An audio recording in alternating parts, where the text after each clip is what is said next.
ప్రభు నామానికే మహిమ కలుగునుగాక.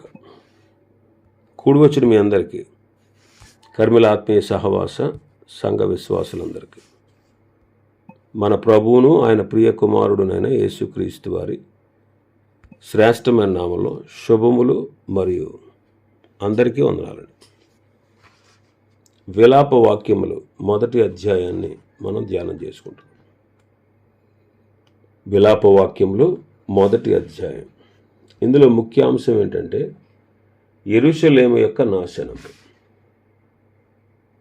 ఇందులో భాగంగానే మనం 13 వచనాలు మనం ధ్యానం చేసుకున్నాం ఇప్పటివరకు.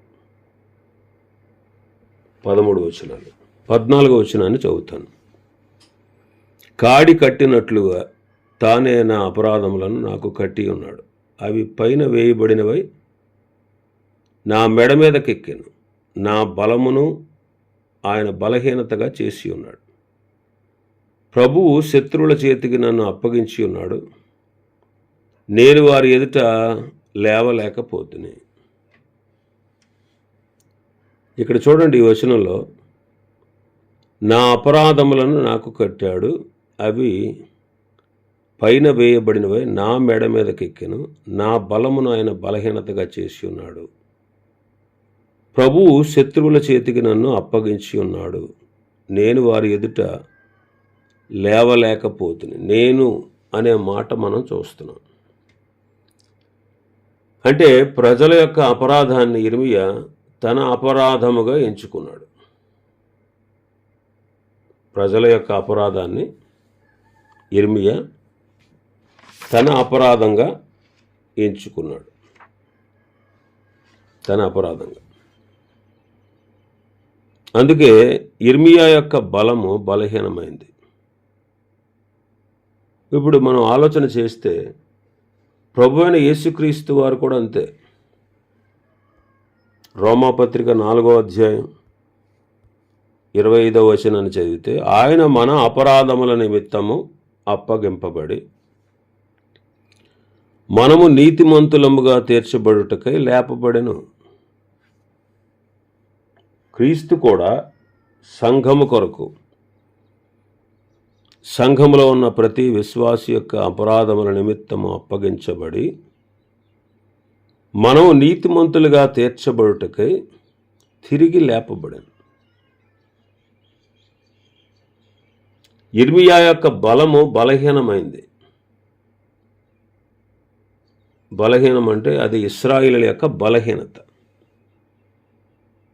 మరి ప్రభువైన యేసుక్రీస్తు వారి యొక్క బలము మన నిమిత్తము బలహీనమైంది. మన నిమిత్తము బలహీనమైంది. నేను నీళ్ల వలె పారబోయబడి ఉన్నాను. నా ఎముకలన్నీ స్థానము తప్పాయి. నా హృదయము నా అంతరంగమందు మైనము వలె కరిగి ఉన్నది. నా బలము ఎండిపోయి చెల్లపెంకు వలె ఆయను. నా నాలుక నా దవడను అంటుకుని ఉన్నది. నీవు నన్ను ప్రేతల భూమిలో పడవేసి ఉన్నావు అంటాడు కీర్తనకారుడు 22వ కీర్తనలో. ఈ మాటలన్నీ కూడా మెస్సయ్య గురించి రాయబడినటువంటి. ప్రభువైన యేసుక్రీస్తు వారి యొక్క బలము మన నిమిత్తము బలహీనమయ్యను, మన పాపముల నిమిత్తము. ఈ సత్యాన్ని ప్రతి ఒక్కరూ ఎరగాలి. ప్రభువైన యేసుక్రీస్తు వారు కల్వరిలో ఆయన మన పట్ల కృపను చూపించారు. ఆ కృపకు మనం అంగీకారాన్ని తెలపాలి. ఇంకా మనం చూస్తే శత్రువుల చేతికి అప్పగించాడట. ప్రభువు నన్ను అప్పగించెను అంటాడు యిర్మీయా. అలాగే ప్రభువైన యేసుక్రీస్తు వారు కూడా సంఘం అనే మన కొరకు శత్రువైన సాతాను కాటుకు ఆయన తన్ను తాను అప్పగించుకున్నాడు. ఆదికాండం 3వ అధ్యాయం 15వ వచనాన్ని మనం చదివితే, మరియు నీకును స్త్రీకిని నీ సంతానమునకు ఆమె సంతానమునకు వైరము కలగజేసేదను. అది నిన్ను తల మీద కొట్టును, నీవు దానిని మడిమ మీద కొట్టుదువని చెప్పాను. ఆయన నిన్ను తల మీద కొడతాడు, నీవు ఆయన మడిమ మీద కొడతావు. మరి ఎవరు అలాగ క్రీస్తుని అప్పగించింది? దేవుడే. శత్రువులైన రోమా సైనికులకు, అంటే మనుషులకు ఆయన తన్ను తాను అప్పగించుకున్నాడు. హెబ్రీ పత్రికలో మనం చదువుతాం. హెబ్రీ పత్రిక 2వ అధ్యాయం 14-15 వచనాలు చదివితే,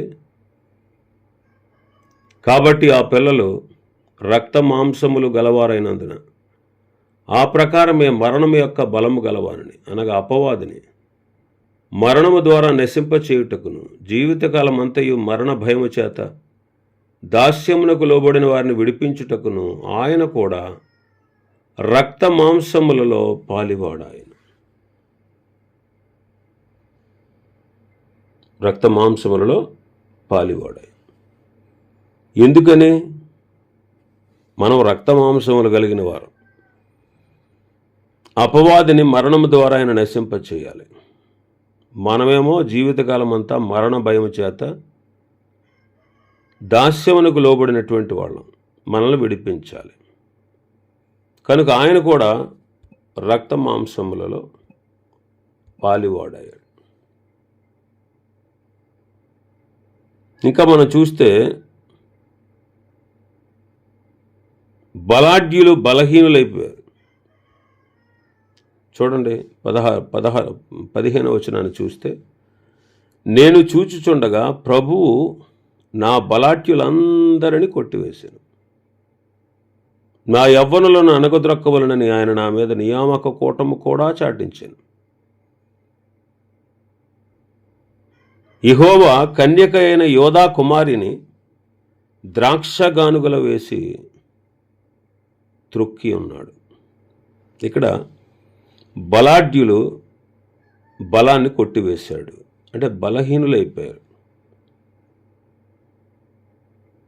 బలాఢ్యులు వారి బలాన్ని కొట్టివేశాడు. ఒకప్పుడు చాలా బలవంతులు వాళ్ళు, ప్రపంచాన్ని ఏలినవారు, శాసించినవారు. మరి రాజకుమార్తెలాగా ఉండేది యెరూషలేము ఒకప్పుడు. కానీ ఇప్పుడు వారు బలహీనమైపోయారు. మనము ఇప్పటికీ కూడా, సంఘమైనటువంటి మనం ఎప్పటికీ మనం బలవంతులమై ఉండాలి. కొరింథీయులకు రాసిన మొదటి పత్రిక 16వ అధ్యాయం 13వ వచనం, మెలకువగా ఉండుడి, విశ్వాసమందు నిలకడగా ఉండుడి, పౌరుషము గలవారై ఉండుడి, బలవంతులై ఉండుడి అంటారు. తిమోతి 2వ పత్రిక 2వ అధ్యాయం 1వ వచనాన్ని మనం చూస్తే, తిమోతి 2వ పత్రిక 2వ అధ్యాయం 1వ వచనం, నా కుమారుడా, క్రీస్తు యేసునందున్న కృపచేత బలవంతుడవు కమ్ము అంటాడు. నా కుమారుడా, క్రీస్తు యేసునందలి కృపచేత బలవంతుడవు కమ్ము.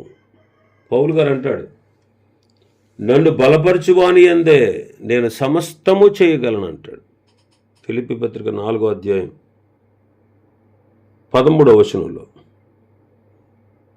నన్ను బలపరచువాని అందే నేను సమస్తము చేయగలను అంటాడు. నాలో బలముగా కార్యసిద్ధి కలుగజేయు దేవుని యొక్క క్రియాశక్తిని బట్టి నేను పోరాడుచూ ప్రయాసపడుతున్నాను అంటాడు. నాలో బలముగా కార్యసిద్ధి కలగచేయు ఆయన క్రియాశక్తిని బట్టి నేను పోరాడుతున్నాను, ప్రయాసపడుతున్నాను. అంతేగా, అది ప్రయాసపడేది నేను కాదు, పోరాడేది నేను కాదు, నా వల్ల అవ్వదు. కానీ కేవలం దేవుడే నన్ను బలపరుస్తున్నాడు. బలముగా ఆయన కార్యసిద్ధి కలగజేస్తున్నాడు. అందుకే నేను ఆయన క్రియాశక్తిని బట్టి పోరాడుతున్నాను, ప్రయాసపడుతున్నాను. కాబట్టి మనం బలవంతులుగా ఉండాలి. మనం బలహీనులం కాదండి, మనం బలవంతులం. క్రీస్తు యేసునందున్న కృపచేత బలవంతులు. సంఘం ఎప్పటికీ ఎన్నటికీ అన్ని విషయాల్లో బలముగా ఉండాల్సిందే.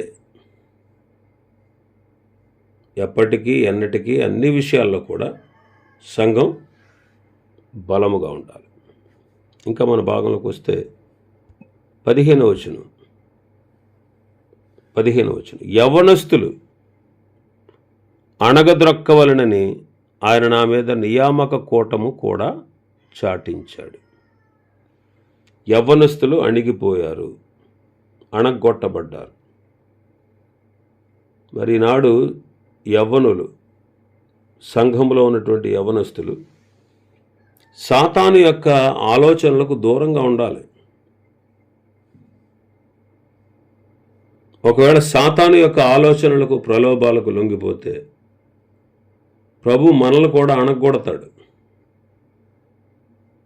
ప్రభు ప్రేమ గలవాడే కాదండి, ఆయన న్యాయవంతుడు కూడా. ప్రేమను, న్యాయాన్ని ఆయన చూపించకపోతే ఆయన దేవుడే కాదు. అటు ప్రేమను చూపాలి, ఇటు న్యాయాన్ని చూపాలి. ప్రేమ ఉంది కదా అని ప్రేమే ఎక్కువ చూపిస్తే ఆయన దేవుడు అనరు. అలాగని న్యాయంగా శిక్షించుకుంటూ పోతే కూడా ఆయన దేవుడు అనరు. మరి ఆయన దేవుడని ఎందుకు అంటున్నాం? ఆయన ప్రేమ గలవాడు, అదే సమయంలో న్యాయవంతుడు. ప్రేమిస్తాడు. నేను పాపిని కరుణించు అంటే కరుణించి, కనికరించి క్షమిస్తాడు. ఒకవేళ నేను పాపిని అని కరుణించమని ప్రభుని ఆశ్రయించకపోతే తప్పనిసరిగా శిక్షించగల న్యాయవంతుడు ఆయన. నోవహు కాలంలో 300 కోట్ల మంది 120 సంవత్సరాల వాళ్ళకు ప్రకటించాడు. 120 సంవత్సరాలు నోవహు తీర్పును గూర్చి, నీతిని గూర్చి ప్రకటించాడు. మారిన వాళ్ళు 8 మంది అంతే. నోవహు, అతని భార్య, అతని 3 కుమారులు, 3 కోడళ్ళు అంతే. మిగిలిన 300 కోట్ల మందిలో ఇంకెవడో మారలేదు. అలాగని 120 సంవత్సరాలు ఆయన ప్రేమ చూపుతూ వచ్చాడు. ఇప్పుడు టైం అయిపోయింది. ప్రభు వాళ్ళకి ఇవ్వాల్సిన అవకాశము, ప్రభు వాళ్ళకి ఇవ్వాల్సిన ఛాన్స్, ప్రభు వాళ్ళకి ఇవ్వాల్సినటువంటి సమయం దేవుడు ఇచ్చిన తర్వాత, ప్రకటించిన తర్వాత, నిత్యము వారి హృదయాల్లో ఆయన పరిశుద్ధాత్మ ద్వారా జ్ఞాపకం చేసిన తర్వాత, వాళ్ళు ఇంకా మారలేదు కనుక జలప్రళయం రప్పించి ఒక్కడు కూడా తప్పించుకోకుండా 300 కోట్ల మందిని కూడా ఆయన న్యాయముగా శిక్షించాడు. అన్యాయంగా కాదు, న్యాయముగా శిక్షించాడు. కాబట్టి మన ప్రభు ప్రేమ గలవాడు ప్లస్ న్యాయవంతుడు. ప్రేమిస్తాడు. తన యొద్దకు వచ్చిన వారిని క్షమించమని అడిగితే కరుణించి వారి శిక్షను ప్రభు అయిన క్రీస్తు మీద వేసి వారిని క్షమిస్తాడు. అసలు వీడు ఒక్క పాపం కూడా చేయలేదు అన్నట్టుగా వాడిని తన ఎదుట నిలబెట్టుకుంటాడు. కానీ ఎంత ఛాన్స్ ఇచ్చిన తర్వాత కూడా ఆయన ప్రేమను మనం నిర్లక్ష్యం చేస్తూ, దుర్వినియోగం చేసుకుంటూ, మారకపోతే, లోబడకపోతే, విధేయత చూపకపోతే తప్పనిసరిగా శిక్షిస్తాడు. కాబట్టి నా కుమారుడా తిమోతి, నీవు యవ్వనేచ్ఛల నుండి దూరంగా పారిపో అంటాడు. తిమోతి 2వ పత్రిక 2వ అధ్యాయం 22వ వచనం. నీవు యవ్వనేచ్ఛల నుండి పారిపో. పవిత్ర హృదయులు ఎవరైతే ఉంటారో వాళ్లతో ప్రభువుకు ప్రార్థన చేస్తూ నీతిని, విశ్వాసాన్ని, ప్రేమను, సమాధానాన్ని వెంటాడు ఓ తిమోతి అంటాడు. కాబట్టి యవ్వనస్తులు చాలా జాగ్రత్తగా ఉండాలి. యవ్వనస్తులే కాదు, ఈనాటి సంఘంలో ఉన్న ప్రతి ఒక్కరు కూడా, ఎదిగిన విశ్వాసులందరూ కూడా చాలా జాగ్రత్తగా ఉండాలి. మరి వాళ్ళ మీద నియామక కూటాన్ని కూడా ఏర్పాటు చేశారట ఆయన. ఆయన నా మీద నియామక కూటము కూడా చాటించాడు. నియామక కూటం అంటే తీర్పు దినం అన్నమాట. ఆ తీర్పు దినాన వాళ్ళని ఏం చేశాడు? యెహోవా కన్యక అయిన యోధా కుమారిని ద్రాక్ష గానుగలో వేసి త్రొక్కి ఉన్నాడు. నియామక కూటం ప్రకటించి తీర్పు తీర్చి తీర్పు దినమున ఇశ్రాయేలీలను ద్రాక్ష గానుగలో వేసి త్రొక్కించాడు. చెప్పాను కదా, ఆయన దగ్గరకు వచ్చి క్షమించమని అడిగితే కరుణించి వారి మీదకు రావాల్సిన శిక్షను కుమారుడి మీద వేసి కనికరం చూపించి తప్పిదానికి తగిన శిక్ష విధించకుండా క్షమించి చేరదీయగల దేవుడే. ఇశ్రాయేలు మీద నియామక కూటం ప్రకటించబడింది, అనగా తీర్పు దినము. ఆ తీర్పు దినమున యెరూషలేమును గానుగులు వేసి త్రొక్కించాడు. మలాకి గ్రంథం 4వ అధ్యాయం చదివితే 1వ వచనం, ఎలైనగా నియమింపబడిన దినము వచ్చుచున్నది, కొలిమి కాలునట్లది కాలును, గర్విష్ఠులందరూ దుర్మార్గులందరూ కొయ్య కాలు వలె ఉందురు, వారిలో ఒకనికిని వేరైనను చిగురైనను లేకుండా రాబోవు దినము అందరినీ కాల్చివేయునని సైన్యములకు అధిపతి యెహోవా సెలవిచ్చుచున్నాడు. నియమింపబడిన దినము వస్తుంది. కొలిమిలో అగ్ని కాలుతూ ఉన్నట్టు అది కాలుతుంది. గర్విష్ఠులు దుర్మార్గులు కూడా వారందరూ కొయ్య కాలు వలె ఉంటారు, వారిలో ఒకనికైనా వేరు గాని చిగురు గాని లేకుండా రాబోయే ఆ దినమున అందరినీ కాల్చివేస్తాను అని సైన్యములకు అధిపతి యెహోవా సెలవిచ్చుచున్నాడు. ఇర్మియా గ్రంథం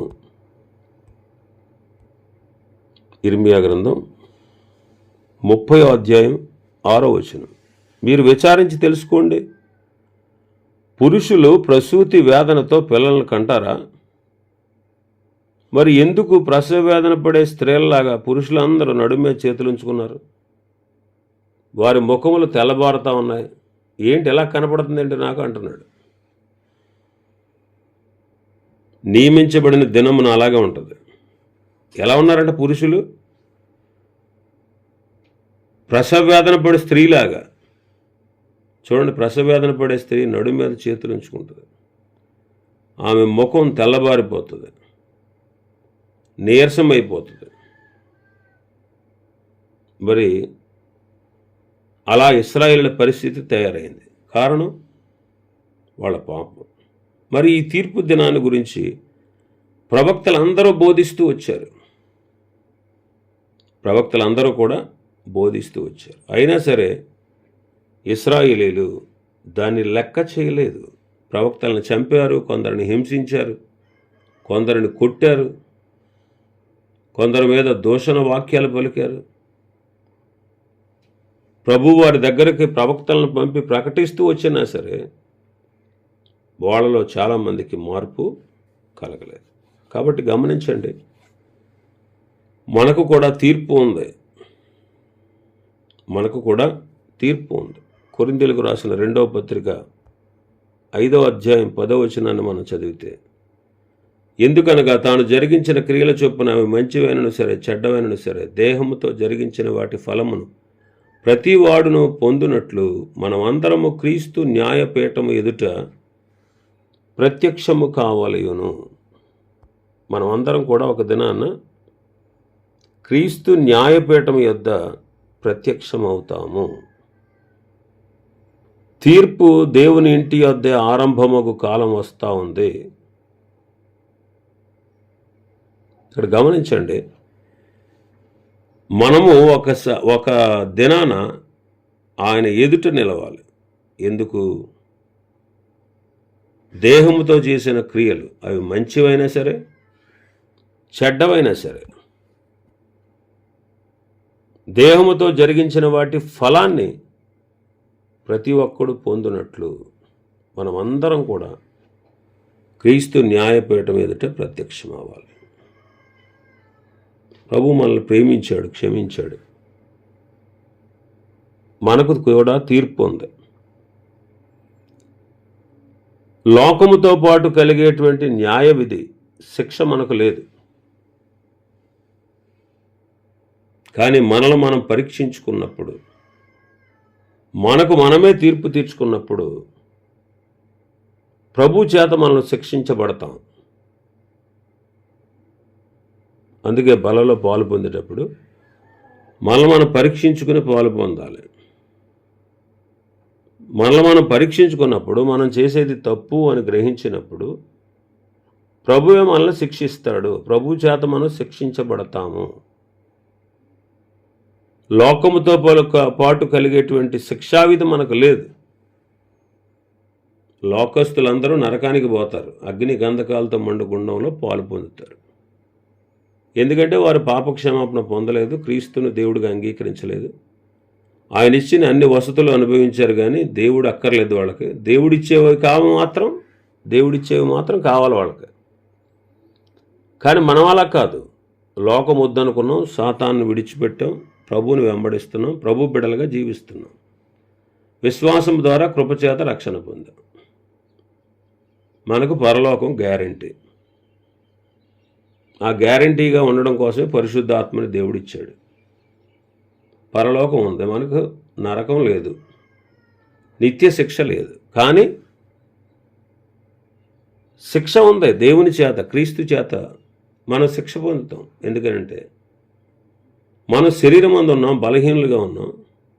ఆత్మకు మనల్ని మనం అప్పగించుకోకుండా మనం చాలాసార్లు మన ఇష్టానుసారంగా నడిచి దేవునిది బిడ్డలుగా ఉండాల్సిన మనం కొన్నిసార్లు అవిధేయులమై, అతిక్రమకారులమై మనం దేవునికి వ్యతిరేకమైన కార్యాలు ఎన్నో చేస్తాం. అయితే వాటన్నిటికీ శిక్ష ఉంది. న్యాయంగా మనల్ని మనం తీర్పు తీర్చుకుంటే, మనకు వచ్చినటువంటి శ్రమ, మనకు వచ్చిన కష్టంలో మనం తీర్పు తీర్చుకుంటే, ఇదిగో నేను ఇలా ఉన్నాను కాబట్టే నాకు ఇలాంటి శిక్ష వచ్చిందనే విషయం మనకు అర్థమవుద్ది. క్రీస్తు మనల్ని శిక్షిస్తాడు, న్యాయాధిపతిగా కాదు, తండ్రిగా శిక్షించి సరిచేస్తాడు.